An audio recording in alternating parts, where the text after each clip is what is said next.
بناء على الأحلام المتكررة اللي بتوصل لي بشكل شبه يومي سواء على القناة أو عبر مواقع التواصل الاجتماعي، والتي تخص رؤية القملة الكبيرة في المنام. عملت الفيديو ده وهنتكلم فيه عن الهدف أو المقصود من رؤية القملة الكبيرة في المنام وتفسير الرؤية بالتفصيل سواء على الفئات العمرية أو الحالات الاجتماعية. تابع الفيديو للنهاية. بسم الله الرحمن الرحيم، وبه نستعين، والصلاة والسلام على أشرف الخلق أجمعين، سيدنا محمد عليه أفضل الصلاة وأزكى وأتم التسليم. أما بعد، تعتبر رؤية القملة الكبيرة في المنام من ضمن الرؤى المتشابهة. أي شخص من الفئات العمرية أو الحالات الاجتماعية سواء رجل أو امرأة بيشوفوها في منامهم، بمعنى المتزوجة بتشوف نفس الرؤية اللي شافتها العزباء، وأيضا المطلقة والأرملة والحامل بيشوفوا نفس رؤية القملة الكبيرة أو بيشوفوها بأحداث مختلفة بعض الشيء. بمعنى في اللي بتشوفها في منامها ترميها على الأرض، وفي اللي بتشوفها بتقتلها، وفي أيضا اللي بتشوف شخص أيا كان الشخص بيخرجها لها من شعرها وهي تقتلها بسرعة، وفي اللي بتشوف القملة الكبيرة ومعها بعض القمل أو الذيبان، وفي اللي بتشوفها على هيئة حشرة كبيرة تشبه القملة، وغيرها كتير من الأحداث المختلفة في منام الرائي. رغم وجود تشابه في رؤية القملة الكبيرة مع اختلاف بسيط في أحداث الرؤية، وأيضا مع اختلاف الأعمار أو الحالات الاجتماعية، لكن المعنى واحد، وأيضا التفسير موحد وشامل سواء على الفئات العمرية أو الحالات الاجتماعية، ولكن الاختلاف بيكون في حجم المشكلة نفسها التي تخص الرائي. في البداية هنتكلم عن هدف أو ما هو المقصود من رؤية وجود القملة أو الحشرة الكبيرة في المنام، وفي نهاية الفيديو هنتكلم عن التفسير. المقصود من رؤية وجود القملة الكبيرة في المنام تخص مشكلة في حياة الشخص الرائي، وبالنسبة لمشاكل أو هموم أو أحزان الدنيا كتير الأغلبية بلا استثناء بيعاني منها. ولكن رؤية القملة الكبيرة أو الحشرة الكبيرة في المنام ما بتتكلمش عن مشاكل أو هموم أو أحزان الحياة المعتادة أو العادية أو اليومية اللي هي بتاخد يومها وبتزول.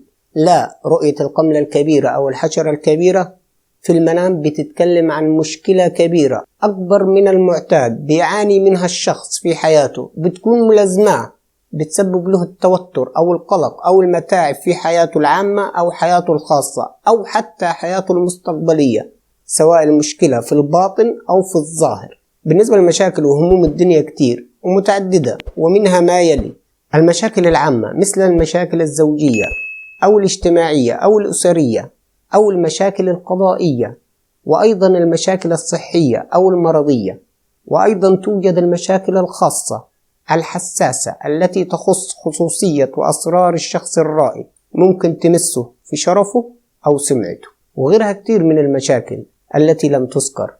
وكل مشكلة بتختلف ما بين شخص وآخر على حسب حال الرائي، وكل شخص معه همومه أو مشاكله الخاصة به أو المشغول بها والتي يعاني منها في حياته. رؤية وجود القملة أو الحشرة الكبيرة في المنام لا يراها إلا شخص بيعاني من مشكلة كبيرة، مغلوب على أمره، ضاقت به السبل. رؤية القملة الكبيرة في المنام لا يراها إلا شخص متعب أو مذلول أو مظلوم أو مقهور في حياته التي يتمتع بها أو عيشته التي يعيشها. ده بالنسبة للمفهوم أو مصطلح رؤية وجود القملة الكبيرة في منام الشخص الرائي، وهي وجود أو حدوث مشكلة كبيرة في حياته، سواء مشكلة عامة أو مشكلة خاصة تخص الرائي، إما في الباطن أو في الظاهر، خايف من عواقبها. وعلشان ما أطولش عليكم في الفيديو ندخل على التفسير.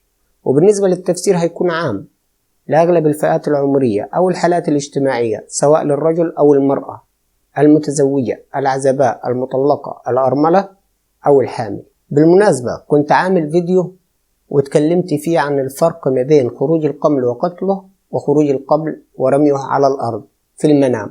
لو حابب تشاهد الفيديو هيظهر أعلى الفيديو في علامة الآي، وهسيب لكم الرابط أسفل الفيديو في صندوق الوصف. وبالنسبة لتفسير رؤية وجود القملة أو الحشرة الكبيرة التي تشبه القملة في المنام وخروجها من الشعر، سواء قتلها أو رميها على الأرض، أهم شيء خروجها من الشعر في المنام، بتدل على زوال مشكلة كبيرة في حياة الشخص الرائي بيعاني منها أو مشغول بيها، وبإذن الله ومهما طالت أو قصرت الأيام سوف يتم القضاء عليها أيا كانت المشكلة التي يعاني منها.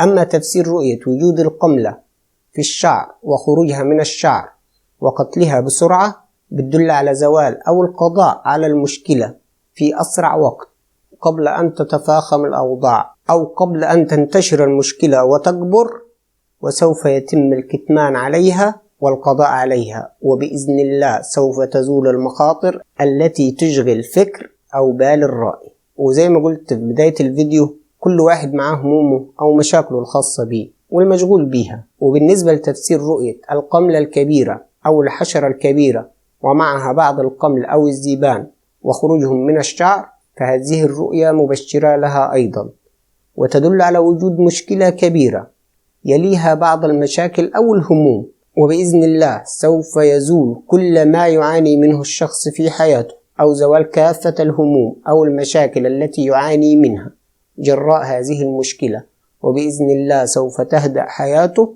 وتستقر وتعود لطبيعتها، والله أعلم.